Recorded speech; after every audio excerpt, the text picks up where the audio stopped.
중심으로 돌풍과 천둥 번개를 동반한 소나기가 오는 곳이 있겠습니다. 내일 아침 기온은 서울 13도 등 전국이 9도에서 15도로 오늘과 비슷하겠습니다. 내일 낮 최고 기온은 서울 24도 등 전국이 17도에서 25도로 중부지방은 오늘과 비슷하겠고 남부지방은 오늘보다 조금 낮겠습니다. KBS 1라디오 저녁 종합뉴스 아나운서 이광용이었습니다.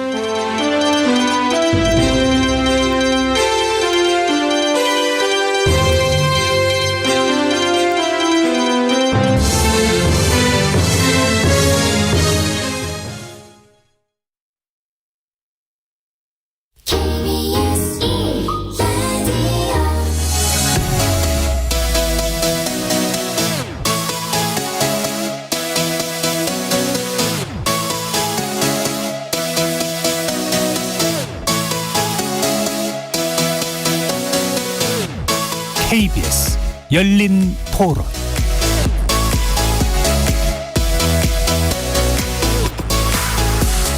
안녕하십니까. KBS 열린 토론 정준희입니다.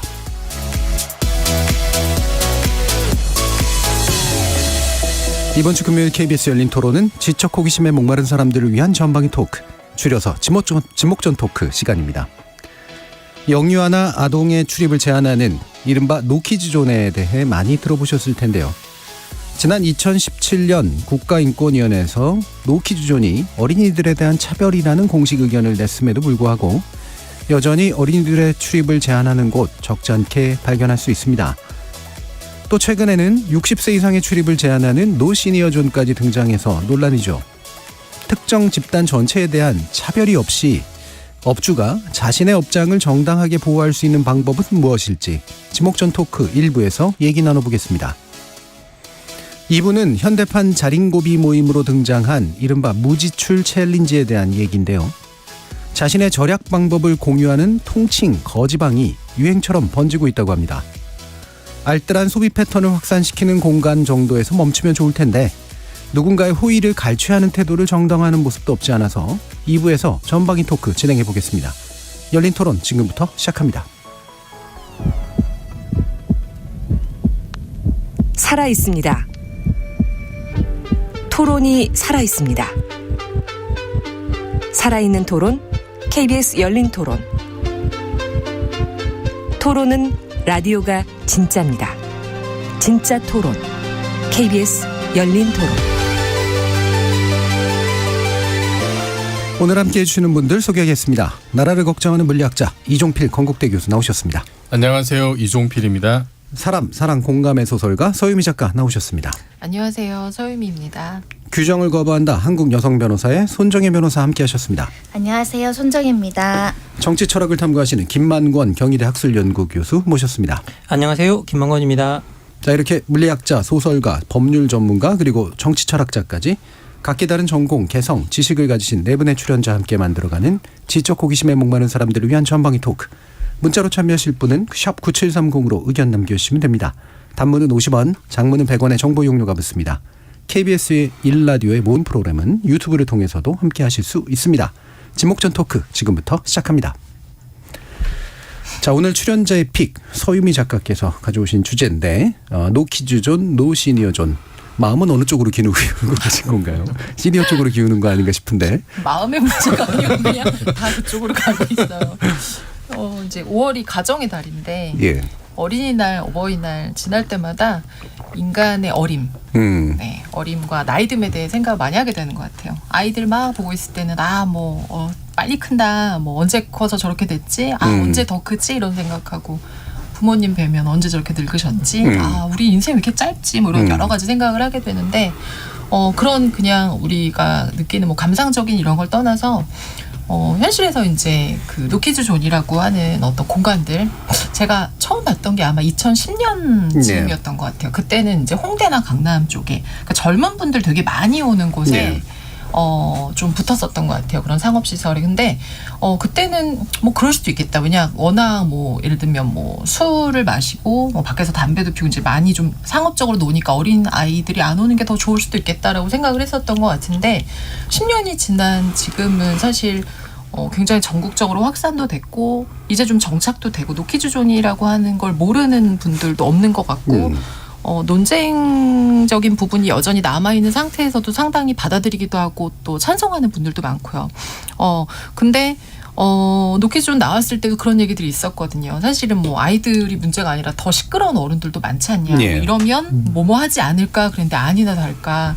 최근에 이제 노시니어존 표시를 붙인 카페 사진이 이제 SNS에 올라오고 하면서 신문에도 굉장히 많이 나왔더라고요. 그래서 올 것이 맞다라는 느낌이었어요. 네. 이제 노키즈존을 만들 때 우리가 많이 생각하고 고민하고 만들었던 건 아니었던 것 같아요. 근데 그걸 받아들이는 상황에서 많이 또 고민하고 뭔가 생각하지 않았던 부분들이 이제 되게 좀 다양한 방식으로 배제하는 것들을 만들어낼 수 있겠다라는 생각이 들어서 온라인상에서도 논쟁이 되게 많더라고요. 예. 근데 우리 지목전 토크에서도 같이 이야기 좀 해보고 싶어서 가지고 오게 됐습니다. 예, 5월이 가족의 달이다 보니까 나이에 대해 생각을 하시다가 네. 어린 나이와 늙은 나이에 대한 배제가 이루어지는 현상에 대해서 이제 또 고민을 같이 하시게 됐나 보네요. 뭐 이거 예전에도 한번 얘기한 적은 있습니다만 그때는 노키즈존이었는데 그때 나왔던 얘기 중에 이제 이렇게 조금씩 이제 배제하다 보면 계속 노자가 붙은 것들이 많이 생기지 않을까 그랬었는데 역시 생겨버렸습니다. 자, 김만곤 교수님. 예, 뭐 이렇게 노키즈존 같은 경우 뭐 우리가 그 생각을 해보면 저도 이게 사실은 애가 있기 전까지 또 이게 문제라고 생각하면서도 깊게 생각은 안 했던 문제였던 것 같아요. 근데 정작 이 아이를 데리고 한번 제가 제주도에 가족 여행을 갔었는데 이게 아이 때문에 이제 그 갈 곳을 검색하다가 뭐 애가 좋아하니까 돈가스 집을 가자라고 해서 돈가스 집을 갔는데 그 돈가스 집이 노키즈존이어서 너무 당황했던 기억이 좀 납니다. 근데 혹시 어린이 메뉴 있고 그런 거 아니에요? 돈가스는 어린이들이 좋아하는 그러니까. 거죠. 그래서 뭐 너무 당황해가지고 이게 이거 어떡하지라고 막 그 했던 기억이 나고요. 그때 뭐 다행히 카운터에 계신 분이 제가 너무 당황한 얼굴을 보시고 들어오라고 해서 저희들이 그냥 식사는 할 수 있었는데 기본적으로 이게 우리가 아이들하고 같이 가는 곳이라고 생각하는 곳도 노키즈존이 지금 현재 만들어지고 있는 거고요. 그리고 저는 이렇게 자꾸 뭐 노키즈존 이렇게 만들어지는 것들이 결국은 우리가 사회적으로 불편하다고 생각되는 존재들을 찍어서 어떤 그 집단을 어떻게 보면 찍어내는 거고 그리고 그 찍어내는 집단들을 불편한 집단들을 우리 생활 공간 속에서 어떻게 보면 밀어내는 방식 이제으로 어떻게 보면 그 격리시켜서 문제를 해결하려고 하는 느낌이 든다라는 때가 많습니다. 그래서 기본적으로 뭐 저 같은 경우는 노자 공간을 분할시켜서 어떤 집단과 우리의 공간을 분할시켜서 사회 문제를 정말 해결할 수 있을까라고 했을 때 저는 그게 뭐 근본적으로는 항상 해결책이 아니라고 생각해요. 가끔씩은 뭐 노갑질존 이런 거 있었으면 좋겠다라고 생각할 때가 있는데 노갑질존. 그런데 그 좀 벗어나서 갑질하면 또 어떨까요?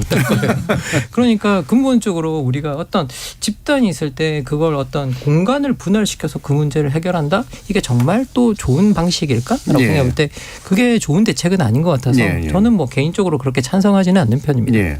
실제로 이런 게 지역 차이가 있나 싶었는데 제주도가 실제 노키즈존이 10배나 다른 지역보다 많다고 하고 그러다 보니 금지하는 조례안까지 발의됐다고 하는데 이게 또 잘 안 풀리기도 한 것 같아요. 손정희 변호사님. 네, 오늘 이제 그 입법 예고가 나온 상태에서 심의 보류 조치가 이루어졌습니다. 일단 사안은 더불어민주당 송창원 의원이 이제 대표로 발의를 했는데 제주도 아동 출입 제한업소 지정 금지 조례안, 그러니까 노키즈존 금지하는 조례안을 이제 개정을 하겠다라고 이야기를 했던 것인데 분분했습니다. 그래서 입법 예고 이후에 의견도 수렴하겠다. 실제로 통과될지 여부는 미지수였다.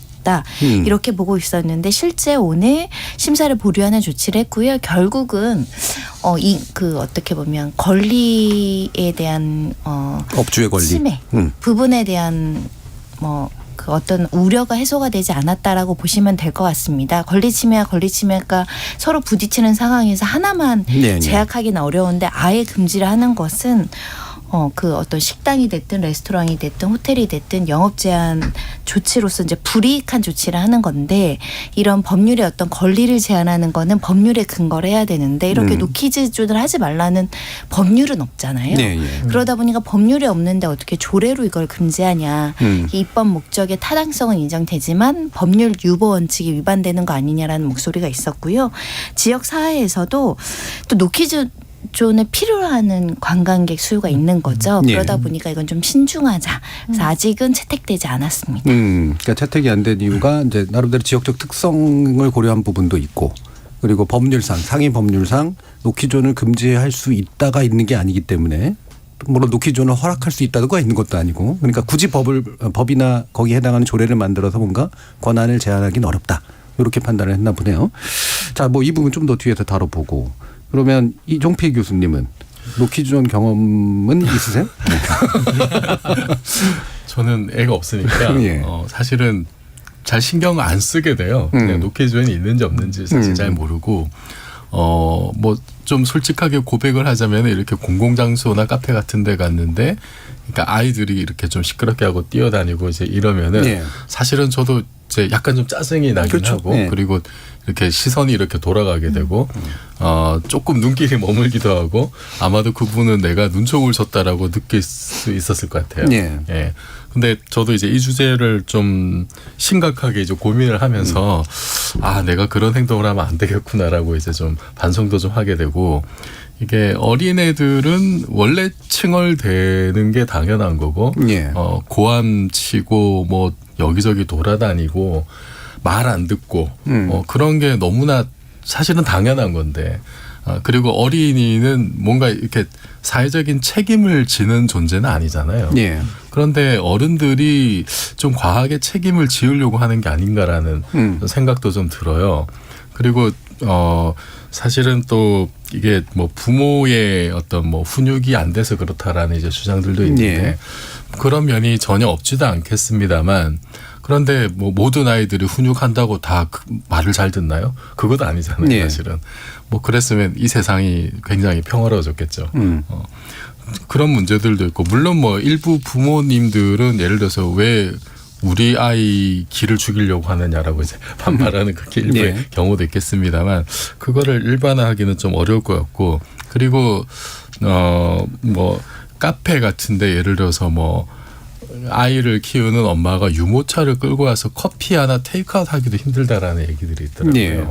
이게 사람들이 이제 자꾸 쳐다보게 되고 뒤에서도 뭐라고 이제 수군거리기도 하고 노키즈 존이라는 타이틀이 붙지 않는다 하더라도 이미 네. 노키즈 존의 효과를 내는 공간들이 이제 효과가 있고 많이 생겨나는 그런 일들이 지금 벌어지고 있는 것 같고 그게 또 당하는 사람 입장에서는 아니 카페에서 진상 고객이 사실 얼마나 많은데 아저씨들이나 뭐 예를 들자면은 뭐 아줌마들이나 예. 그 특정 굉장히 그중에 극히 일부 뭐 연령대나 성별을 뛰어넘어서 좀 그렇게 진상 부리는 분들이 또 있잖아요. 막 갑질을 한다라든지. 그럼 그런 사람들을 특정해서 그 연령대를 제한을 해서 뭐 50대 노 50대 존이라거나 이런 건 예. 사실 하지 않으면서 어린애를 대상으로 노키즈존이라고 하는 거는 약자에 대해 너무 손쉽게 약자를 이렇게 배제를 하는 예. 어떤 그런 혐오의 표현이 아니냐. 그러니까 이게 강자에는 약하고 약자에게 이렇게 오히려 좀 강하게 모습을 드러내려고 예. 하는 이중잣대로서 좀 약한 사람을 배제하려고 하는 그런 어떤 좀 숨겨진 어떤 혐오의 표현이 아닌가라는 그런 주장들도 있더라고요. 예, 예. 그래서 이거는 생각보다 좀 심각하게 받아들여야 될 문제이지 않을까. 이게 만약에 우리의 경우가 예를 들어서 뭐 미국 같은 사회로 이게 좀 확장해서 투사를 해본다면은 옛날에 뭐 노 블랙존 이런 거하고 좀 유사할 수 있는. 예. 네, 아니면 이제 그게 우리나라에서 예를 들어서 뭐 만약에 그 뭐 특정 지역에서 예를 들어서 이제 뭐 이슬람 사원을 건설한다고 하는데 그 지역 갈등이 있잖아요. 그러면은 예를 들어서 노 무슬림존 이런 게 이제 만약에 이제 생긴다. 아니면은 뭐 장애인의 그 이동권 문제로 또 한참 이슈가 있었는데 그럼 노 장애인존 이런 것도 그러면 앞으로 생기지 않을까. 예. 단지 연령대뿐만 아니라 어떤 그 배제의 어떤 요소들이 영역들이 점점 더 확산이 되면서 이런 식으로 가는 것이 과연 바람직할 것인가라는 생각이 들고 포괄적인 차별금지법 논의가 많았는데 아까 그 제주도 조례도 말씀하셨지만 포괄적으로 차별을 금지하는 틀 내에서 갈등을 조정하는 쪽으로 가는 게 맞지 않을까 하는 생각이 듭니다. 예. 그래서 이제 상위법에 이제 차별을 금지하는 법이 들어가게 되면 그거에 근거해서 뭔가 다른 어떤 행정행위를 할 수 있지 않을까. 자, 유튜브에서 고아한사 군자님께서 10년 전에 노키존이 생겼을 때는 환영하는 입장이었습니다. 카페에서 조용히 있고 싶은데 이리저리 뛰어다니고 시끄럽게 떠들고 우는 아이를 방치하는 어른이 밉살스러웠어요. 우리들 모두가 나이가 들어간다는 걸 망각한 사고였던 것 같습니다. 노시니어 존이 생겼다고 했을 때 망치로 한 대 맞은 기분이 들더라고요. 반성합니다. 라는 말씀 주셨고요. 9405님이 노키즈 존만 뭐라고 하지 말고 아이들 교육도 좀 시켜야 되는 거 아닙니까? 얼마나 천방지축이면 손님을 오지 말라고 하겠습니까? 라는 의견도 주셨습니다. 김혜영님이 장사하는 사람이 사회정의까지 고려하면 좋지만 그걸 강요할 수는 없다고 생각합니다. 노키즈든 노시니어든 왜 그런 현상이 일어났는지부터 살펴봐야 하지 않을까요? 요즘 공공장소에서 부모들이 애들 너무 그냥 두던데요. 최재영님, 이렇게 하나하나 제안하다가 자기 차례가 올 수 있습니다라고 우는 표시도 해주셨습니다. 차례가 좀 가까워지셨나 싶기도 한데 기본소득당 용해인 의원이 공공기관에서 적어도 공공기관에서는 노키존을 없애자라는 취지의 기자회견을 했다고 하는데요. 공공기관은 당연한 것 같긴 한데 저는 외로도 인상적이었던 게 용해인 의원이 그 아이 데리고 나와서 기자회견하는 그런 모습 있잖아요. 그 아이 이렇게 앉아있는 모습 찍힌 거 봤는데 이런 거는 국회에서 자주 봤으면 좋겠다 이런 생각도 좀 들긴 했었어요. 어떠세요? 소연미 작가님. 네, 저도 되게 신선하고 외국에서만 봤었던 장면이라고 생각했는데 되게 신선했었고 생각보다 아이가 얌전하더라고요. 그러니까요. 남자아이인데. 네. 그래서 우리 용해인 의원이 아이 데리고 오면서 어린이날이라고 하루만 아이를 환대하는 게 아니라 좀 매일 환대하는 사회였으면 좋겠다라는 얘기를 했었어요. 어린이하고 양육자가 좀 박탈감을 느끼지 않는 사회였으면 좋겠다라고 했는데 진짜 저출산 인구 절벽 뭐 큰 문제다라고 하는데 우리 사회가 아이들을 환대하는 방법을 너무 모르고 그리고 거기에 대한 고민이 너무 없어요. 네. 그러니까 저출산 뭐 인구 절벽, 애를 많이 낳았으면 좋겠어와 있는 아이들을 잘 돌보고 잘 키우는 거를 별개의 문제로 너무 가져가는 것 같아서 네. 저도 그 부분이 조금 이 많은 논의와 고민과 많은 실험이 좀 필요하다는 생각이 좀 들었고 용해인 의원은 그 얘기도 했었거든요. 우리나라에 있는 상당수의 국공립 도서관들이 초등학생도 출입을 못한다. 그래서 국가 차원에서 조금 더 어린이가 활용할 수 있는 시설이 좀 많았으면 좋겠다. 어린이 접근성에 대한 것들이 좀 있었으면 좋겠다. 그러면서 이제 굉장히 또 좀 파격적으로 아예 한국판 패스트트랙 도입까지 얘기를 했었거든요. 오히려 아이를 동반한 가족이나 뭐 임산부가 뭐 박물관이나 미술관 같은 데 가면 줄을 안 서고 들어가게 하는 걸 했으면 좋겠다라고 했는데 뭐 그것까지는 조금 뭐 무리가 있을 수 있지만 취지의 마음은 알겠더라고요. 그래서 사실은 아이들이 갈 데가 별로 없어요. 그러니까 예전처럼 뭐 골목에서 뛰어놀고 뭐 아파트에서 막 뛰어놀고 이런 게 아니라 부모가 아이를 데리고 다니지 않으면 아이 시절에 아이가 어디 갈 데가 없는데 노키즈존이 그러니까 정말 아이들이 가면 좀 위험하고 이런 곳이 아닌 곳들이 이제 되면 아이들 데리고 갈 데가 없고 아이들이 거기서 이제 아까 우리 그 이종필 교수님도 얘기한 것처럼 막 뛰어다니고 하는데 저도 사실 예전에는 카페에서 그러면 그냥 제가 나가는 편이었던 것 같아요. 제가 이제 만약에 그런 그 분들이 많으면 뭐 조금 있다가 근데 대체로 아이가 있는 부모님들은 오래 머물지를 못해요. 잘 아주 대단한 분들 아니신 이상은 사실 막 30분 1시간 이상 잘 머무질 못하는데 제가 대체로 나가는 편이었는데 그럴 수 없는 공간들이 있어요. 계속 뭐 예를 들면 열차 같은 거 계속 타고 가야 된다. 이러면 사실은 뭐 내려버릴 수가 없으니까 그럴 때 제가 봐도 대부분의 다른 그러니까 지성이 있는 아주 약자니까 막 하는 그런 분들 말고 지성이 있는 대부분의 분들은 사실 아이들에 대해서보다도 부모에 대해서 사실은 훨씬 더 좀 불만을 많이 갖는 것 같아요. 그래서 저는 아이 키우는 분들도 그러니까 이런 거죠. 이종필 교수님 말씀하신 것처럼 아이가 조용히 하란다고 조용히 하는 건 아닌데 조용히 하라고 하는 것과 내 아이가 떠드는데 어딜 이렇게 하는 건 다른 것 같아요. 그래서 그 상호의 배려가 좀 필요한 것 같아요. 노시니어 존은 그게 애도 아니고 스스로가 문제를 부리키는 거 어려운 그렇죠. 훨씬 어렵죠. 네. 그래서 업주가 약자가 되는 경우들도 분명히 또 있어서 이게 좀 골치 아픈 문제긴 해요. 그 시니어존을 한 업체는 알고 봤더니 특정 할아버지들이 오셔서 사장님한테 마담 예전에 이제 다방 같은 이런 걸 떠올리시는 마담 뭐 이런 성희롱적 얘기를 많이 하니까 그 손님 오지 마세요를 못 쓰니까 몇십 살 이상은 오지 마세요를 이제 조금 이렇게 노시니어존이다 이렇게 좀 확대돼서 보도된 측면이 있다고 하더라고요. 근데 또 일정 부분은 또 어르신들 오는 걸 싫어하는 업주들이 있을 수는 있어요. 어떤 규칙이나 룰을 설명드리거나 했을 때 받아들여지지 않아서인데 문제는 이런 것 같아요. 아까 기차에서 제가 한번 경험을 해봤는데 아이가 이제 인생 처음으로 기차를 타본 겁니다. 부산행, KTX. 안 그래도 말을 잘 안 듣는 남자아이 둘을 흥분의 도가니에서 KTX를 태웠더니 정말 민원이 들어왔죠. 끊임없이 이제 조용해야 돼. 뭐 핸드폰이라도 지워줘 조용히 하라. 움직이지 마, 소리치지 마. 결국은 안 내서 그 칸 나가면 보조석 있고 뭐 그런 데 있잖아. 거기에서 한두 시간 진정을 시키고 들어갔던 경험이 있는데 엄마들 아빠들도 굉장히 좀 그런 상황이 불편하고 힘들어요. 근데 그래서 아이들이 상대방한테 불편함을 줄까봐 기차도 못 타고 비행기도 못 타고 식당도 못 가고 카페도 못 가면 그것도 사회 전체적으로는 굉장히 손실이 있는 거라서 서로 배려하고 양해가 되는 상황이 만들어져야 되는데 각자 입장에서 내가 불편하니까 난 안 할 거야. 내가 주의 감독을 해야 되는 업주 입장에서는 민원이 본인한테 들어오잖아요. 저 손님이 너무 시끄러워요. 그럼 자기가 가서 또 주의를 주다가 뭐 또 민원을 다시 받을 수도 있고 그런 상황들 때문에 그런 일이 발생한 것 같은데 과거에 우리 어르신들은 애를 4명, 5명, 7명씩 낳았잖아요. 그때는 노키즈존이 없었습니다. 그래서 도대체 어떤 사회의 변화이기 때문에 한 명 내지 2명이잖아요. 한 명 내지 2명을 가지고 카페나 식당을 가는 건데 과거엔 5명 데리고 카페를 가시건 카페를 한 건 없었겠지만 그래서 지금 시대가 조금 포용력이라든가 타인의 어떤 불편함에 대해서 조금 더 감수성이 예민해진 건지에 대한 고민을 한번 해볼 필요가 있는 것 같고요. 특히 이제 엄마 아빠들은 말로만 출산하라고 하지만 출산했더니 데리고 갈 데가 키즈 카페밖에 없다. 공원도 없다. 놀이터도 어떤 놀이터는 9시 이후에 떠들지 말 것 이렇게 써놨거든요. 아이들 어디 데리고 가라 이런 이야기들이 있어서 전반적으로는 아동에 대한 권리와 영어권에 대한 권리와 또 아이를 보육해야 되는 부모의 행동 자유권을 제한한다는 측면이 있어요. 아이를 못 오게 하는 건 곧 전 가족이 못 들어가는 거니까요.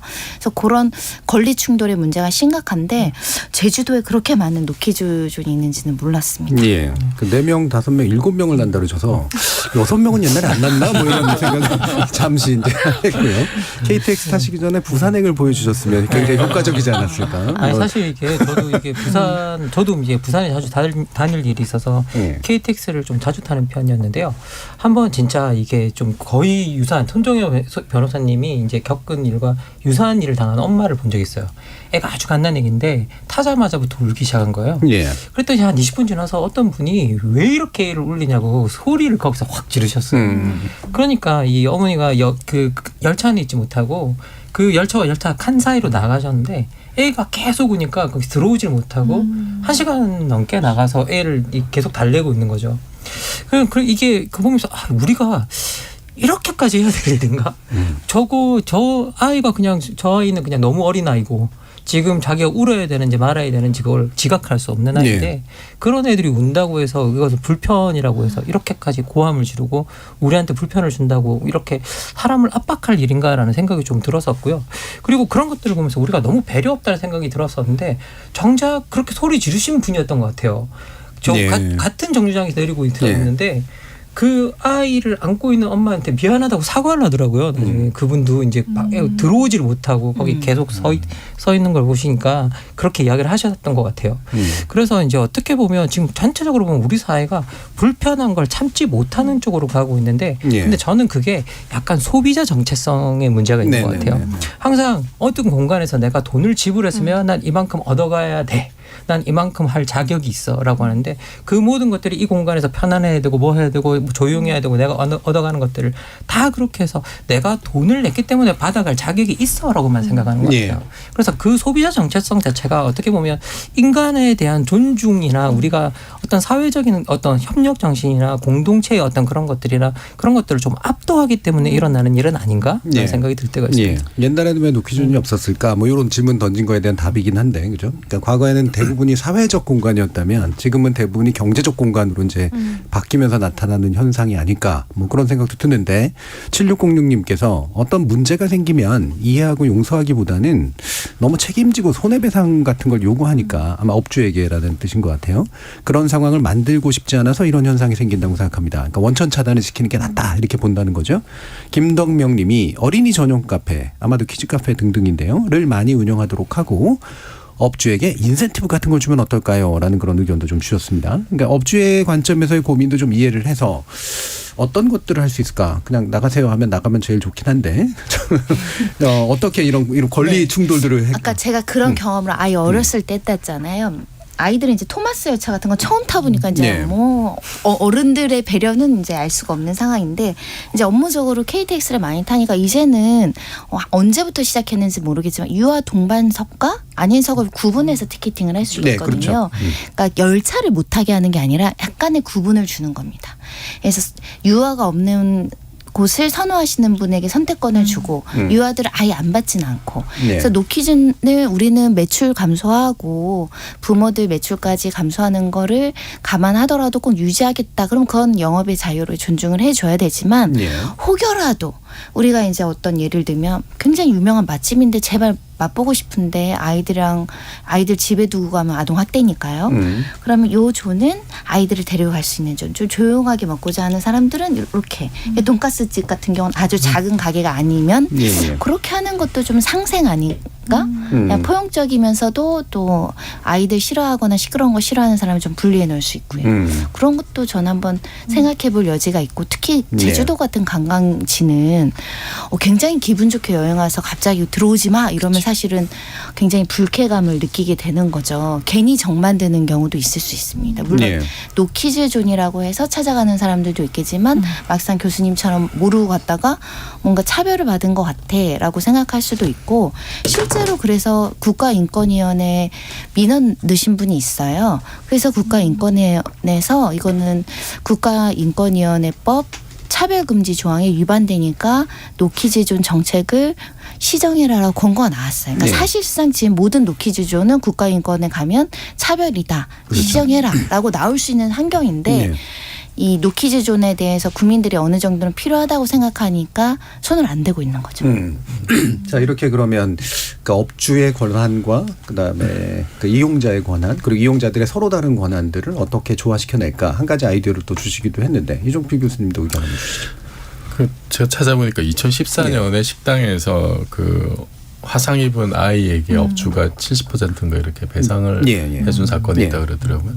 그 뭐 정확하게 누구 책임이 얼마인지 저는 잘 모르겠습니다만 그 사건을 계기로 이제 노키즈 존에 대한 그 여론의 찬성 여론이 굉장히 이제 높아진 걸로 알고 지금도 아마 한 3분의 2 정도가 노키즈존을 찬성하는 걸로 알고 있어요.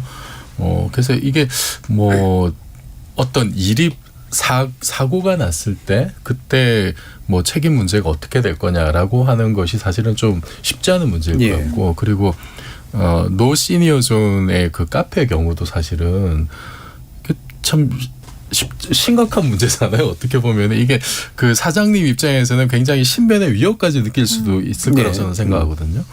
그러면은 이거는 어떻게 보면은 그 사장님이 그런 식으로 노 시니어 존이라고 간판을 내건 것은 이게 말하자면은 그 공적 체계가 제대로 뭔가 작동하지 않은 내지는 추후에라도 뭔가 시스템이 나를 보호해 줄 거다라는 믿음이 없어서 사실은 자구책으로 어쨌든 한 면도 있는 거거든요. 그래서 그 뭐 자기 업소에서 뭔가 뜻하지 않은 불의의 사고로 손님 중에 어린이가 어떤 뭐 사고를 당했다라든지 안전사고 났을 때 그럼 이게 어떻게 지금 일이 진행이 될 것인지에 대해서 우리 사회가 뭔가 정교하게 지금 준비하고 있는 게 있느냐 이 고민을 해야 될 것 같은데 너무 이렇게 그 업주와 소비자 둘 사이 어떤 관계로만 지금 몰아가는 게 아닌가 싶어요. 사실 우리나라가 저출산율을 제고하겠다고 쏟아부은 돈이 뭐 천문학적인 수십조 원? 뭐 정확하게 있으면 기억이 안 나는데 굉장히 많은 돈을 쏟아부었단 말이에요. 그럼 차라리 그 돈을 이렇게 식당마다 어린이 방 같은 거라든지 어린이를 위한 어떤 특별한 어떤 공간을 하는데 인센티브를 주거나 뭔가 좀 특혜를 준다라든지 뭐 자금 지원을 한다라든지 아니면은 그런 뭐 식당에서 사고가 났을 때 그때 뭐 어떤 뭐 보험이라든지 이런 거를 이제 뭐 좀 뒷받침을 해주고 좀 그런 적극적인 조치를 좀 취해 나간다면 그러면은 사장님 입장에서도 뭔가 좀 안 좋은 일이 생기더라도 이게 뒤에서 누군가 우리 사회가 백업을 해주는구나 네. 이런 생각이 분명히 들 거고 그러면은 좀 이런 갈등도 잦아들지 않을까 그런 생각이 좀 드네요. 예, 아무래도 공공이나 뭐 국가나 이런 데서 이제 업주들이 이런 부분에 있어서는 좀 안심하고 할 수 있도록 하는 부분을 좀 말해주면 어떨까? 소유미 작가님. 네. 아이 문제도 어렵고 어른 문제도 어렵고 참 예. 어려운 것 같아요. 근데 저도 그 노시니어존 카페 그 사장님 사연 보고서 그 공포가 같은 여성 입장으로 알겠더라고요. 예. 네, 말이 짧고 명령조로 커피가 왜 이렇게 비싸? 뭐 어떻게 하는 거지? 뭐 이런 거 있죠. 들어오셔서 대뜸 이거 뭐 이게 뭐 이러면서 이렇게 하시는 분들. 예. 그래서 맞아요. 그러니까 우리나라는 근데 그 개별적인 그 컨트롤이 좀 불가능한 것 같아요. 예를 들면 그럴 때 어딘가에 연락하면 바로 뭐 어떻게 조치가 되고 이런 게 별로 없으니까 아마도 예. 정말 자신을 보호하기 위해서 아마 붙이셨을 텐데 이런 것들이 계속 퍼져나가서 약간 이게 우리 사회의 기본값이 되는 건 문제는 있는 것 같아요. 예. 그러니까 이 우리가 개별 사연은 다 사실 이유가 있잖아요. 다 각자의 사연도 있고 그런데 그래서 저도 이제 막 이런 논의들이 나오고 문제가 생길 때 좀 많이 고민을 해서 그러니까 노키즈존하고 노시니어존은 사실 이제 그 대비를 하거나 고민해야 되는 부분들은 당연히 다르겠지만 예. 우리 사회가 계속 이렇게 뭔가 편을 가르고 배제하고 아까 우리 김한국 교수님 말씀하셨지만 우리가 어떤 이 소비자 정체성에 너무 매여서 내가 돈을 낸 소비자로서만 존재하기를 원하는. 근데 사실 우리도 다 늙기도 하고 아플 수도 있고 장애인도 될 수 있고. 근데 그러면 그냥 우리는 다 자발적으로 숨을 준비가 돼 있는 거예요. 우리나라 사람들은 그럼 난 밖에 안 나갈 거야. 예. 난 아무한테도 폐 안 끼치고 그냥 혼자 이불 뒤집어 쓰고 있을 거야. 이런 마음의 준비가 다 돼 있는 것 같은데 그걸 너무 당연하게 받아들이고 그러니까 내가 그걸 당연하게 받아들일 준비가 되어 있다고 생각을 하니까 그런 상태로 돌아다니는 사람을 참을 수가 없는 것 같아요. 그래서 조금 그런 부분들에 대한 논의를 좀 많이 하고 그리고 이 어떤 뭐라 그럴까요? 그런 아까 그 손정희 변호사님도 말씀하셨지만 그 나라에서도 어떤 이런 그 인권에 대한 혹은 또 그 어떤 아이들이 오는 곳에 대한 또 좀 준비를 좀 하기도 해야 될 것 같다는 생각이 좀 들어요. 예.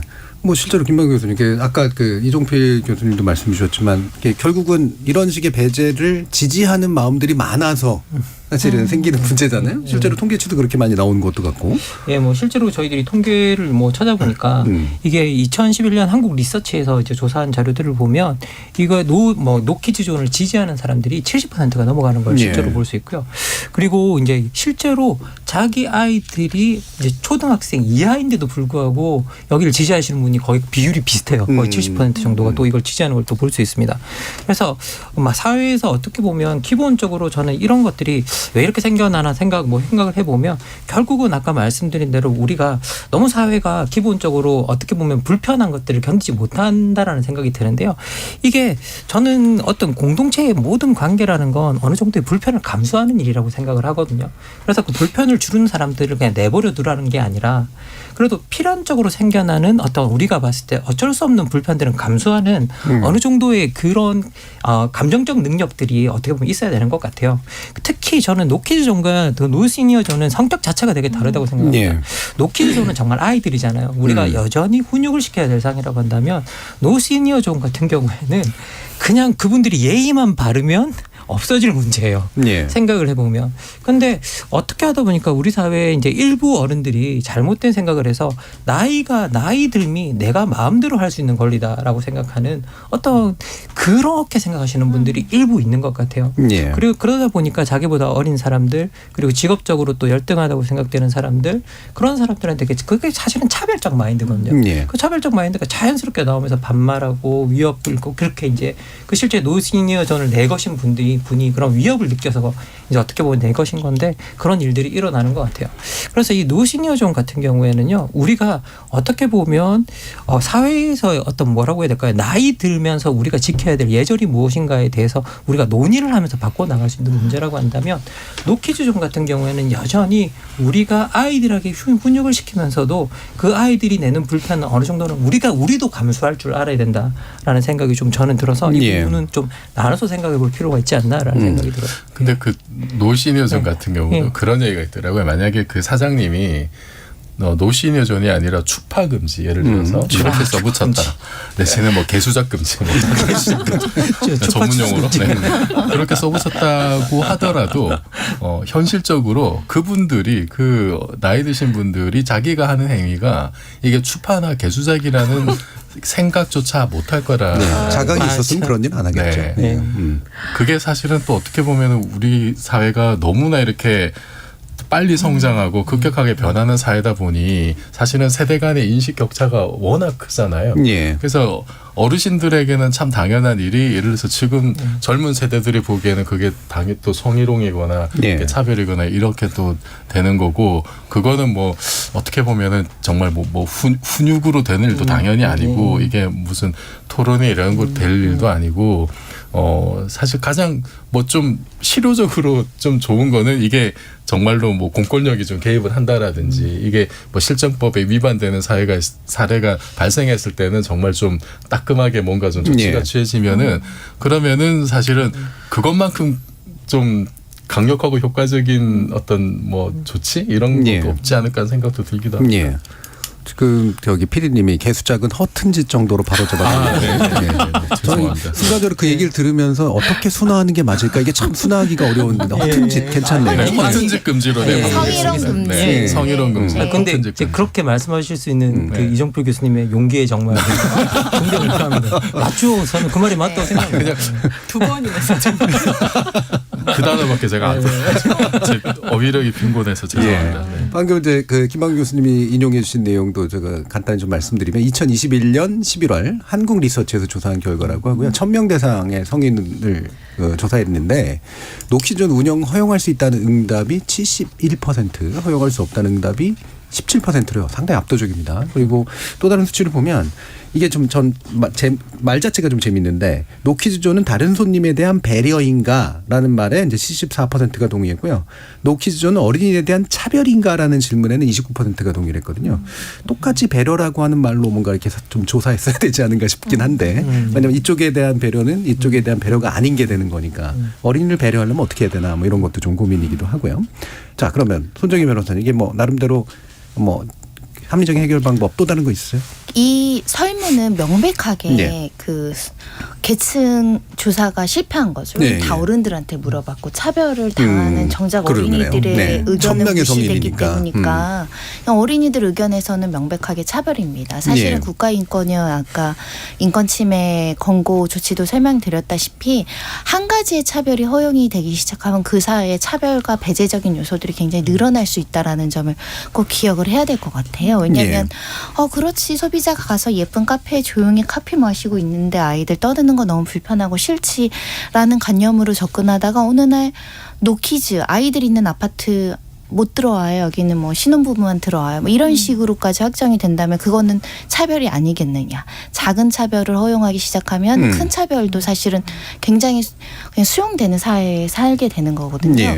아까 식당 안전사고를 말씀하셨는데 식당 안전사고의 더 큰 부분은 어르신들이 넘어져서 다치는 골절과 디스크로 나가는 보험료가 더 많을 겁니다. 그래서 사실은 아이들이 가지고 있는 위험성이 이제 언론에 보도되고 뭐 일부에서는 기저귀들 뭐 두고 버렸다 뭐 소변을 어떻게 하고 이런 극소수잖아요. 극소수를 마치 전체 아이들이 그런 식으로 부모가 관리를 감독을 안 하기 때문에 이걸 배제하고 분리하는 것이 정당화되면 사실은 나중에는 뭐 굉장히 좋은 실버타운도 몇 살 이상은 못 들어오고 뭐 못생긴 사람 못 들어오고 별별 차별과 배제가 가능할 수 있다라는 점에서는 저희가 차별을 너무 포용적으로 이렇게 정책화하는 거는 저는 사실은 동의하기가 좀 어렵다고 생각하고 우리가 어릴 때도 제 어릴 때도 저거 어디서 나는 진상 부렸을 수 있을 것 같아요. 근데 옛날 어르신들 가면 식당 가면 애들 둘 데리고 다니면 젊은 엄마가 애 둘 키우냐고 힘들다고 계란 후라이 더 주시는 분들은 다 어르신들, 사장님들.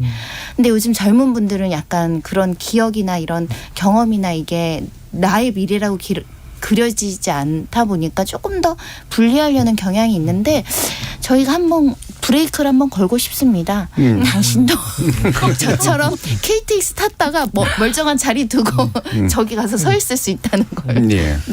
그 못생긴 사람 뭐 못 들어오게 하는 건 저한테 너무 치명적인데요. 못생긴 금지.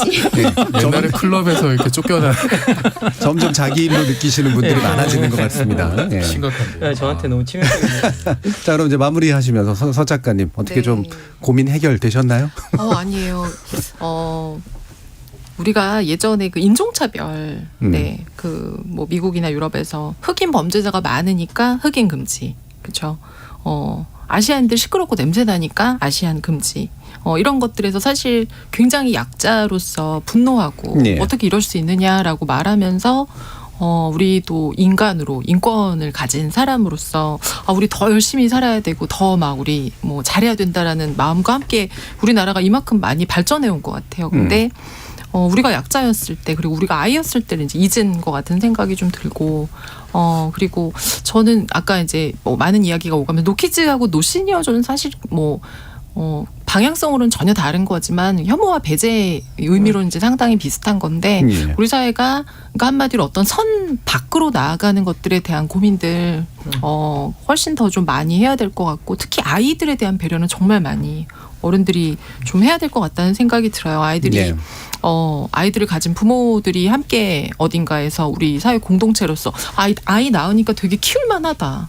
주변에 아이를 안 낳거나 아이 낳는 걸 두려워하는 사람들한테 너무 좋다. 그게 근데 우리가 감성으로 그냥 좋은 게 아니라 실질적으로 얼마나 이 사회에서 가정을 이루고 산다는 게 즐거운 것인지에 대해서 말할 수 있어야 되는데 예. 밖에서 그러려면 왜 애를 낳으라고 하는 눈총을 감내하면서 아이를 키우는 어떤 그런 일들이 일어나지 않았으면 좋겠고 그리고 나이가 들어가면서 모든 어른들에게는 나는 저런 어른이 되지 말아야지라고 하는 어른들의 어떤 모습이 있었을 거라고 생각을 해요. 근데 그거를 굉장히 많이 리마인드하면서 멋있는 어른이 좀 되어가기 위해서 노력을 해야 될 것 같아요. 예. 진짜. 네. 자, 5405님이 애들 키우기 힘들죠. 배려도 분명히 필요합니다. 근데 애들도 어려서부터 공동체에 적응하는 법을 배워야 합니다. 공공장소에서는 적당히 훈육을 해야죠. 라는 말씀 주셨고요. 김근아님이 아기들을 내 아이다, 손주다 생각합시다. 라는 말씀도 주셨습니다. 저는 이런 논의를 할 때 논리적으로 서로 다른 걸 섞어서 자꾸 얘기를 안 했으면 좋겠다라는 생각이 들어요. 특정 집단을 배제하는 것의 문제와 그다음에 뭐 버릇이 없는 아이나 또는 예의가 없는 어른은 또 별개의 문제거든요. 이 두 가지가 뭐 한 공간에서 일어나서 문제이긴 하지만 그래서 서로 다른 논리가 섞여서 자꾸 논의되는 것 이것과는 좀 다르게 하나하나씩 쪼개서 좀 논의해봤으면 좋겠다라는 생각을 마지막으로 해봅니다. 여러분은 지금 KBS 열린 토론과 함께하고 계십니다. 토론은 치열해도 판단은 냉정하게. 복잡한 세상을 바꾸는 첫걸음은 의외로 단순할지도 모릅니다. 평일 저녁 7시 20분 당신을 바꾸는 질문.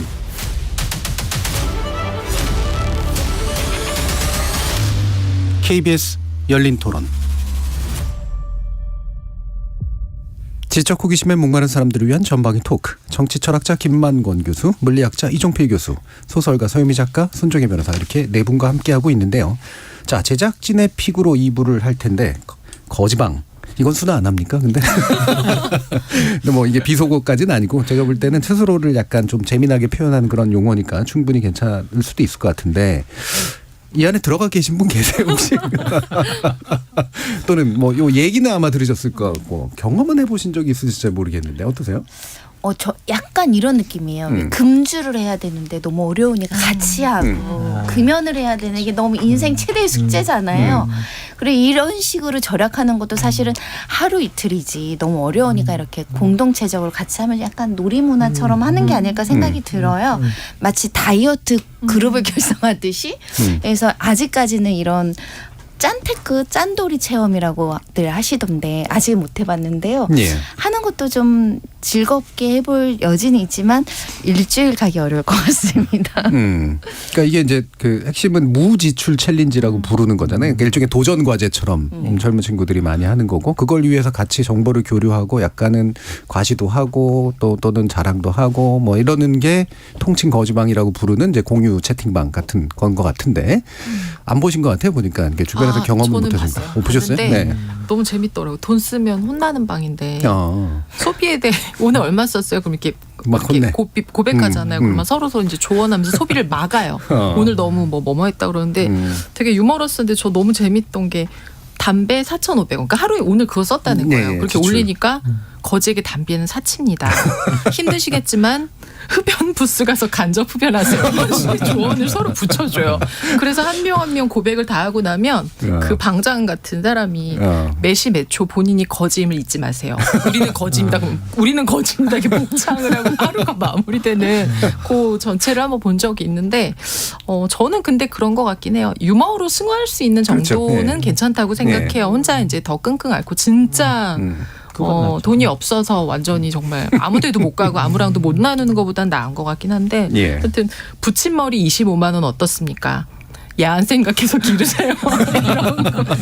그래서 재밌고 재치 있다라는 생각이 예. 좀 들었어요. 예. 이게 저기 PD님이 좀 이미지 하나 올려주셨는데 이 속임수, 그러니까 거짓말하게 속임수들이 늘고 있대요. 그래서 네. 저를 운반해준 어르신께 감사의 인쇄로 3,800원 드렸다. 택시 그랬더니 타셨군요. 택시 타셨군요. 아 저도 몇 개 봤습니다. 예. 저 물 마시려고 하는데요. 생수 좀 있으면 비 오니까 기다리라고. 종이컵이든 물컵에 물 받아서 먹으라는 거였고 어떤 분이 또 생수를 1,200원 올렸더니 생수도 가격이 있잖아요. 브랜드 이름 얘기하면서 500원짜리 생수를 이야기하시는 분도 있었고요. 근데 이제 커피 먹고 싶다 그러면 커피는 회사에서만 먹는 거다. 뭐 이런 것도 너무 재치 있었는데 아무튼 그런 글들을 읽으면은 내가 뭔가를 돈 쓰려고 하다가 좀 주춤할 것 같아요. 예. 이를테면 예전에는 약간 허세방 비슷한 것도 있었고요. 허세 챌린지 플렉스 비슷한 뭐 플렉스 이런 같은 것도 분명히 있었고 그다음에 아까 왜 그 허언증방 뭐 이런 것도 좀 있었잖아요. 허언증 갤러리. 예. 그런 것들은 좀 약간 반대쪽에 좀 해당하는 그 유머 같은 게 많은 것 같은데 이정필 교수님은 제가 볼 땐 검소하신 것 같은데. 검소를 강요당한. 네. 예전에 그 무지출 동영상 이런 거는 네. 또 한번 유행할 때 좀 본 적이 있어요. 그때는 또 뭐 파이어족인이 이제 조기 은퇴를 그렇죠. 위해서 돈을 시드머니를 많이 네. 모아가지고 그걸로 어디 뭐 투자를 한다라든지 뭐 부동산을 산다라든지 네. 그러기 위해서는 극단적으로 지금 지출을 줄여야 된다. 그렇죠. 그 방법을 보여주는 유튜버가 뭐 저기 뭐 구독자 수가 굉장히 네. 많이 이런 것도 봤는데 그런 것이 이렇게 채팅방으로 옮겨온 것 같은 그런 느낌이 들었고, 저는 사실 저 예전에 뭐 대학 다닐 때는 이제 돈 없고 그러면 이제 선배들 불러가지고 네. 배고프면 밥 사달라, 술 고프면 술 사달라. 그리고 한 30대 정도까지는 이렇게 자취하면서 뭐 예를 들면 가구나 아니면 가전제품 같은 거는 다 그냥 이제 중고로 사는 예, 그 정도 해본 적이 있고 최근에 제가 무지출 카테고리로 넣을 수 있는 것 중에 하나를 꼽으라면은 제가 또 머리를 기르는 게 예. 제가 그 머리가 짧을 때는 이제 한 달에 한 번씩 이렇게 미용실에 갔는데 별로 그 제 마음에 들지 않았어요. 이게 제가 머리가 좀 짧아지면 뻗치고 이래가지고 아니 돈은 돈대로 들였는데 별로 마음에 안 들고 근데 머리를 기르고 나니까 이제 6개월에 한 번씩 가거든요. 네. 그러면은 가세요? 6개월에 한 번씩 갑니다. 네. 그러면은 이제 6개월에 한 번 가니까 조금 돈이 들어도 뭔가 가성비가 상당히 좋아진 네, 것 같은 네. 뿌듯함이 들기도 하고. 근데 예전에 제가 그 본 것 중에 스티브 잡스가 그 스탠퍼드 대학 졸업식 축사를 할 때 그 했던 연설 내용에 보면은 그 잡스도 굉장히 이제 어려운 시기가 많았잖아요.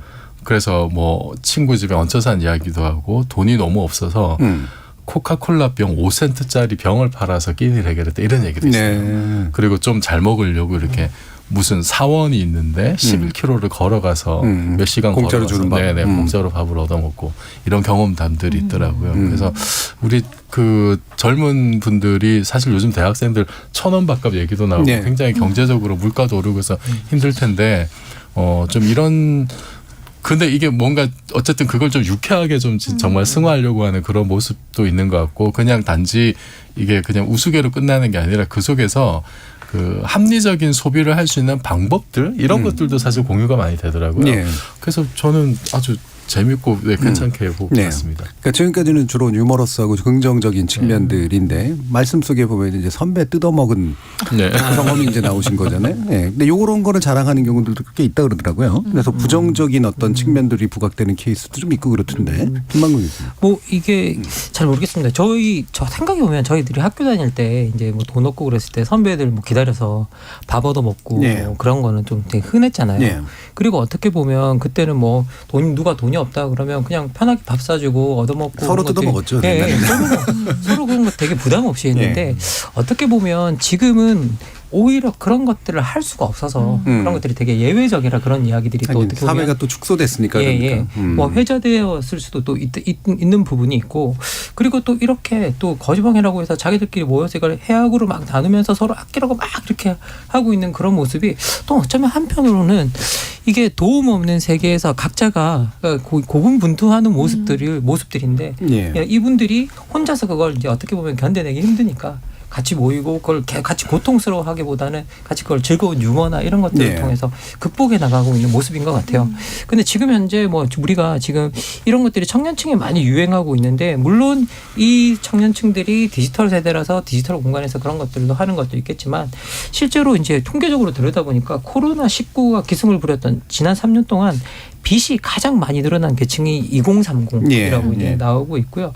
그리고 어떻게 보면 지금 현재 뭐 빅툰이 뭐 영끌이니 뭐 이런 거 해가지고 지금 현재 이들의 대출이 2030 대출이 3년 새 30% 가까이 불어났다 그러고 있고요.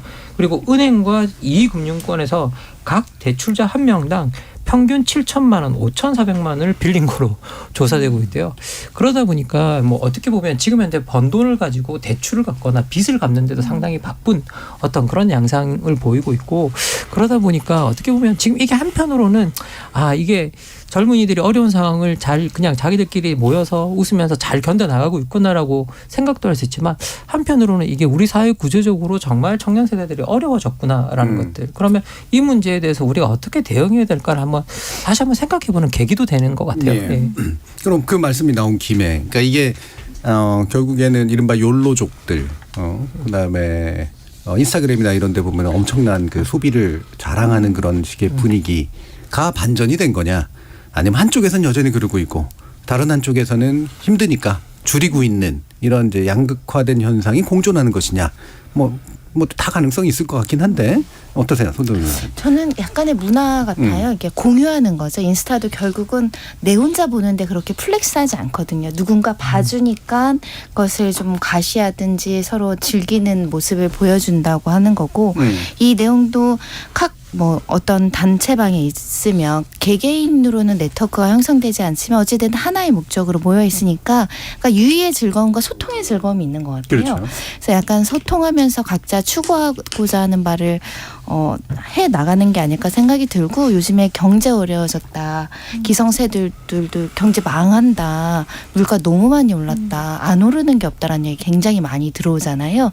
젊은 사람들도 그 위기의식을 똑같이 느끼고 있는 거고 또 장래 소득이 얼마나 많이 발생할지 언제 발생할지를 모르는 상황이니까 자구책을 방이라고 하는데 거지 놀이라고 해야 되나 이것도 좀 어감이 안 좋은데 이게 이런 짠테크 짠돌이 행각도 혼자 하면 사람들이 나를 부정적으로 보잖아요. 근데 제가 지금 이런 걸 하고 있어요. 이런 걸 하고 있어서 맡겨야 돼요. 그러면 사실은 이게 어떤 명분도 생길 수 있잖아요. 그런 측면에서는 좀 긍정적인 것 같아요. 왜냐하면 다 같이 회사 생활하는데 어떤 친구들이랑 식당 가야 되는데 5,000원 쓰려고 했더니 그 거지방에서 5,000원을 왜 쓰냐 나오면은 설득이 안 되는데 제가 지금 이런 어떤 프로젝트라고 얘기할 수도 없고 어떤 이런 목표로 뭐를 하고 있어요라고 얘기하는 것도 굉장히 목표 지향적인 것 같기도 하고요. 제가 글을 좀 봤더니 의외의 효과가 있겠더라고요. 예전에 저희가 일회용품 줄이기, 쓰레기 줄이기 이야기 많이 했는데 어떤 사람이 옷 하나 산다니까 이만큼 반대글이 올라왔는데 개 중에는 환경오염 된다. 옷이 우리가 섬유가 굉장히 환경오염의 주범이라고 우리가 다뤘던 기억이 났는데 그런 긍정적인 효과도 있겠다. 그런 생각이 들고 또 소비라는 게 쓸 땐 쓰지만 불필요한 소비를 줄임으로 인해서 자원 낭비를 막을 수 있잖아요. 그런 거는 또 개 중에 좋아 보이더라고요. 그렇죠. 하긴 뭐 이런 거를 특별히 옛날에 욜로 때는 경제가 좋아서 그런 거고 지금 이런 거는 짠돌이 문화는 경제가 나빠져서 그런 거다. 이건 되게 단순적인 해석 같고 뭐 약간의 추세야 있겠지만 일정한 문화적 흐름이 눈에 더 띌 때가 있었는데 옛날엔 자랑하는 문화 지금은 최근에는 좀 더 절약하는 문화가 목소리를 얻어가고 있다. 뭐 이렇게 볼 수도 있을 것 같고요. 김만근 교수님. 저는 사실 이게 따로따로 벌어지는 현상은 아닌 것 같고요. 저는 여전히 자랑하는 문화는 그대로 있고 그리고 또 이런 문화도 생겨나고 있는 것 같은데 결국은 저는 이게 두 개의 다른 사회적 현상이라고 보이지만 저는 하나의 뿌리, 양극화의 심화의 뿌리를 두고 있다라는 생각이 들고요. 그래서 기본적으로 소득 양극화가 어떻게 보면 그걸 할 수 있는 계층을 만들고 있고 안 할 수 있는 계층을 만드는 효과도 있고 또 한편으로는 지금 현재 우리가 이제 소비 사회에 들어와 있잖아요. 근데 이게 데이비드 리스먼이라는 분이 외로운 군 중에서 뭐라고 이야기하냐면 소비 사회의 본질이 타인 지향형 사회라고 이야기를 하거든요. 그래서 내가 무엇을 소비하고 있는가를 타인에게 보여주는 것이 너무 중요하다라고 이야기해요. 근데 그런 것들을 보여주는 것들이 이제 우리가 SNS나 이런 것들 채널을 통해서 완전히 열려 있잖아요. 그러니까 제한된 소득 내에서 그런 것들을 하고 싶은 그런 욕망들은 있고 그러다 보니까 명품 가방을 구입하면서도 한쪽에서는 3,000원짜리 도시락을 사 먹으면서도 명품 가방을 구입해서 보여주는 그런 현상들도 나타나는 것 같아요. 그래서 지금 현재 우리가 어떤 소비 사회에 양극화된 소비 사회라는 거예요. 소비 사회라는 게 어떻게 보면 지금 나타나고 있는 현상을 설명해 주는 하나의 중요한 틀이 아닐까라는 생각이 듭니다. 양극화가 또 두 가지 그런 의미겠네요. 하나는 돈을 엄청 잘 쓰는 쪽과 안 쓰는 쪽이라는 의미도 있고 개인의 소비 측면에서도 되게 막 멋있는 소비를 하는 경우와 극단적으로 아끼는 경우가 또 같이 공존하는 거기도 하고. 저도 그 두 가지가 좀 섞여 있는 것 같은데 우리나라가 그 2022년 기준으로 명품 소백수가 국민 1인당 325달러로 세계 1위라고. 예, 명품 잘 팔리죠. 명품 브랜드의 큰 시장으로 한국이 떠오른 지가 사실 한참 됐잖아요. 그래서 이거는 양극화가 일단 심화된 영향도 이제 분명히 있을 거고 그리고 그렇게 돈을 많이 쓸 수 있는 사람들이 SNS나 이런 걸 통해서 좀 이렇게 과대 대표되는 면도 분명히 있는 것 같아요. 그리고 그건 당연히 그런 화려한 어떤 일상을 보면은 따르고 싶죠. 그 선망의 대상이 되고. 근데 아마도 제 짐작에 대부분의 뭐 MZ세대나 뭐 저 같은 사람도 마찬가지겠습니다만 그런 거를 선망의 대상으로 삼고 나도 한번 저렇게 질러보고 싶다. 플렉스를 한번 누리고 싶다라고 하는 욕망을 가진 사람들은 어떤 뭐 말하자면 좀 선택적 과소비? 그래서 하나를 저런 거 하나 명품을 지르기 위해서 정말 3,000원짜리 도시락을 먹고 이런 걸 앰비슈모라는 얘기로도 하더라고요. 그러니까 양면적인 어떤 그 소비자. 근데 이런 현상들은 사실 한 10여 년 전부터도 있어 왔던 것 같아요. 이게 내가 원하는 거를 하나를 나의 어떤 취향에 맞는 하나 목표를 얻기 위해서 다른 요소를 극단적으로 줄이는 어떤 이런 소비 행태는 뭐 스마트폰이 나오가면서 뭐 꽤 좀 역사가 좀 있었던 어떤 그런 행태인 것 같고 근데 하나 좀 눈여겨볼 거는 이렇게 내가 명품을 질러서 내지는 좀 나의 의미는 값비싼 거를 질러서 플렉스할 때는 드러내놓고 실명으로 한단 말이에요. SNS에 온갖 때 다 자랑하고 가장 잘 찍힌 사진으로 나를 드러내고 과시를 하는데 지금 이제 거지방, 무지출방은 이제 실명을 숨기거나 이제 이런 식으로 많이 하죠. 사실은. 이거를 이제 객관적으로 누구한테 다 드러내진 않는단 말이에요.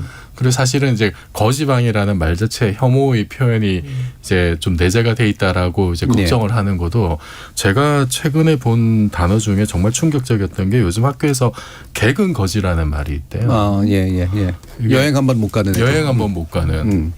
그래서 부자들은 다들 이렇게 방학이 아니라 일상적일 때 다들 이제 여행을 가서 개근을 못 하는 건데 개근을 못 하는 것이 부유함의 상징인데 그 개근을 하면 그러면은 그것이 가난함의 어떤 상징이 되는 개근거지라는 말을 듣고 그것 때문에 아이들이 학기 중에 좀 무리해서라도 빨리 나를 여행 보내달라는 얘기를 한다고 하더라고요.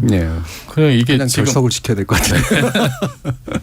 거짓임이 드러났을 때 왕따 당할 수 있다라는 어떤 그런 두려움은 여전히 존재하는 게 아닌가. 그래서 이렇게 어쨌든 하지만 객관적인 현실은 내가 그렇게 내가 하고 싶은 대로 플렉스를 못하기 때문에 현실적으로는 어떻게든 뭐 그걸 한 번은 내 원하는 걸 사기 위해서라도 소비는 줄여야 되고 그런 현실과 욕망들이 교차하는 지점에서 그런 거지방이 만들어지는 게 아닌가 싶어서 좀 약간은 좀 짠한 느낌도 들고 그렇습니다. 이게 9세대의 감성일지 아니면 그냥 제 개인적인 특성일지 모르겠지만 잘 쓰는 걸 자랑을 하든 못 쓴다고 서로 칭찬을 하든 굳이 이렇게 막 보여주면서 할 필요가 있을까? 그냥 자기 기준으로 하면 안 될까? 이런 생각도 있는데 어떠세요, 더 작가님은? 네. 그 개인의 취향인 것 같아요. 그러니까 그러니까 뭐 힘이 들던 혹은 부유하던 보여주기를 원하고 좋아하는 사람들이 있는 것 같고.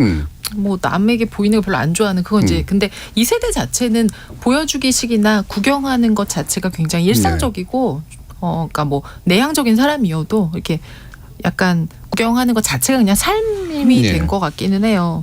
저는 여름에 사실 몇 년 된 것 같은데 그 망고빙수 호텔에서 파는 망고빙수들이 되게 유행을 하면서 어느 호텔에 막 이렇게 하면서 그 사진들이 올라올 때 사실 조금 놀라웠었어요. 그게 거의 10만 원이 넘고 사실은 뭐냐면 어느 시간 지나서 가면 없어요. 없죠. 뭐 이 가격을 떠나서 한 번도 저는 그런 부지런 자체도 없어요. 돈의 문제만이 아니라 돈도 없는데 부지런도 없어서 아예 시도를 못했는데 어떤 사람들이 이걸 이렇게 많이 먹을까라고 하면 되게 어마어마한 부자만 먹는 게 아니라 정말 대학생 친구 둘이 가서도 막 이렇게 뭐 누구랑 뭐 이렇게 뭐 점심 먹고 이렇게 또 올리기도 하고 근데 또 그 친구들이 제가 보기에는 무지출 챌린지하는 친구들일 수 있다고 생각을 해요. 아까 우리 얘기했던 것처럼 우리 사회 자체가 정말 나서부터 너무나 부모가 부유도 하고 돈이 많고 이래서 잘 써서 보여주고 플렉스하는 친구들도 물론 있을 것이고 아예 절대적 가난에 있는 친구도 있겠지만 한 사람 안에도 굉장히 그 소비에 대해서 선택적으로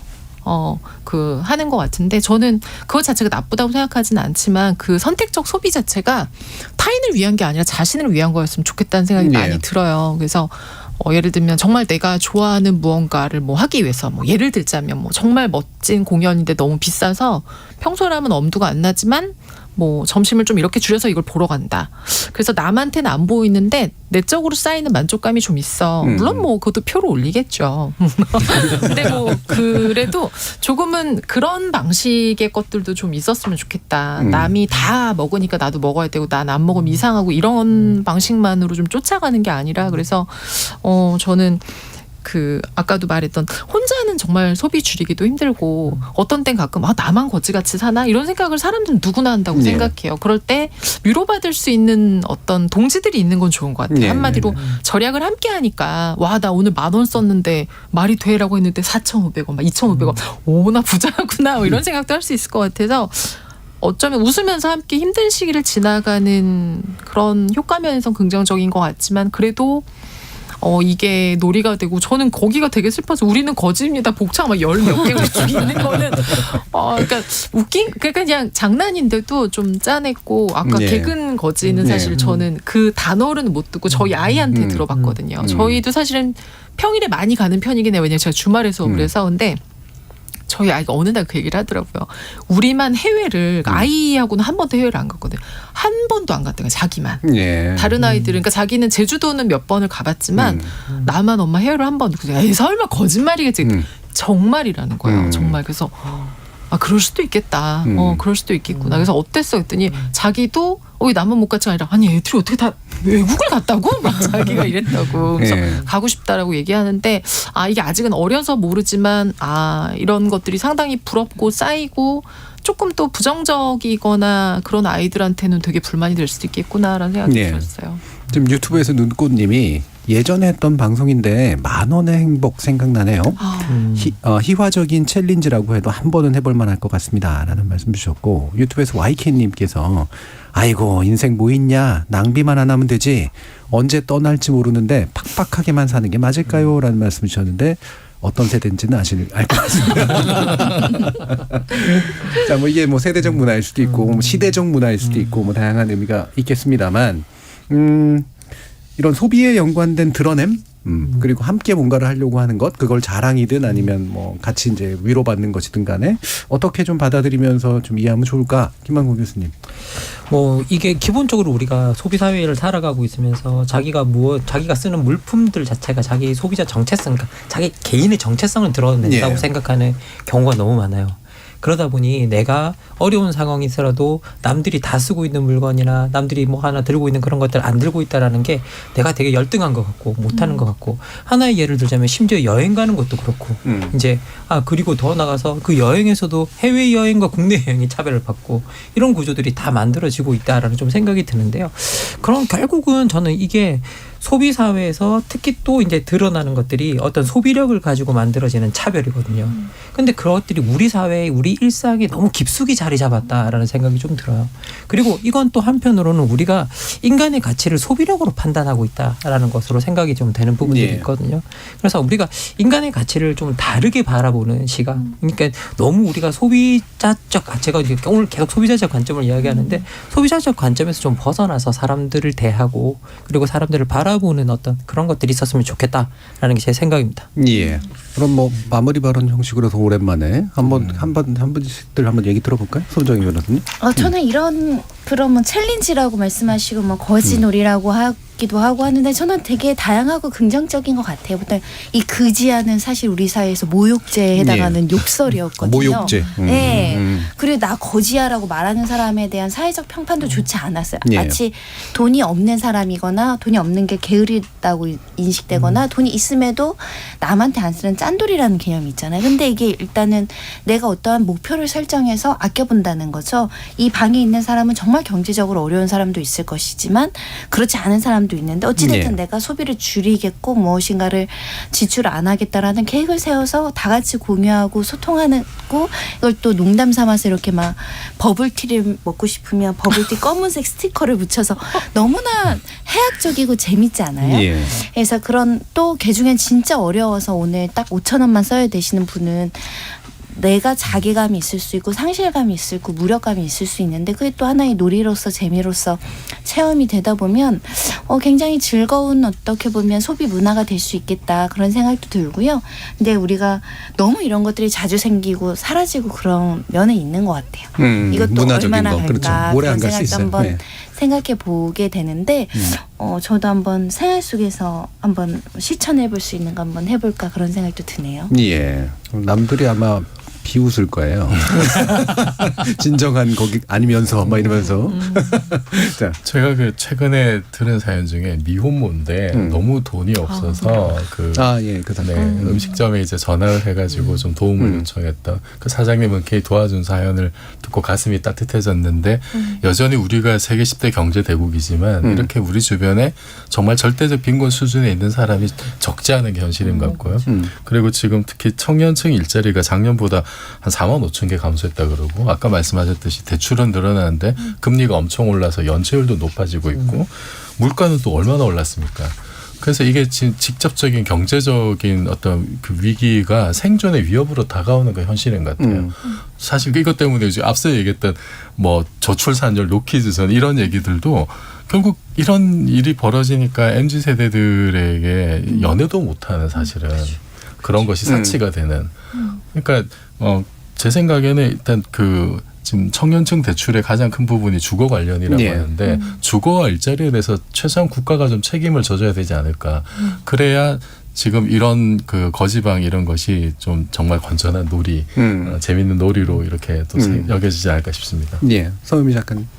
네, 저도 되게 짠했어요. 젊은 친구들이 이렇게 그 거지방을 만들어서 유머로 그 자신의 지출을 승화시키는 게 되게 짠했는데 점심, 그러니까 먹는 문제는 그러니까 저희 동네에도 그런 데가 있어요. 청년들에게 뭐 점심을 먹입시다 이런 가게들이 있어요. 네. 돌아가면서 이제 이렇게 하는데 먹는 문제에 대해서 조금 굶어 죽는 사람이 아직도 있고 아직도 신문에 나고 그러는데 거주와 진짜 먹는 문제, 진짜 우리가 의식주라고 말하는 것에서 뭐 벗고 다니는 건 아니니까. 근데 먹고 그 집을 살고 하는 문제에 대해서는 조금 진짜 인구는 줄고 땅덩어리는 있고 집은 많이 지어놨거든요. 네. 아직도 부족하다고 하지만 지금 사는 우리한테 이제 부족한 거고 젊은 친구들이 내가 사랑하면서 살다가 혹시라도 결혼을 해서 아이를 낳게 됐을 때 우리는 나만 거지가 아니라 다 같이 거지가 되고 망할 거야다가 아니라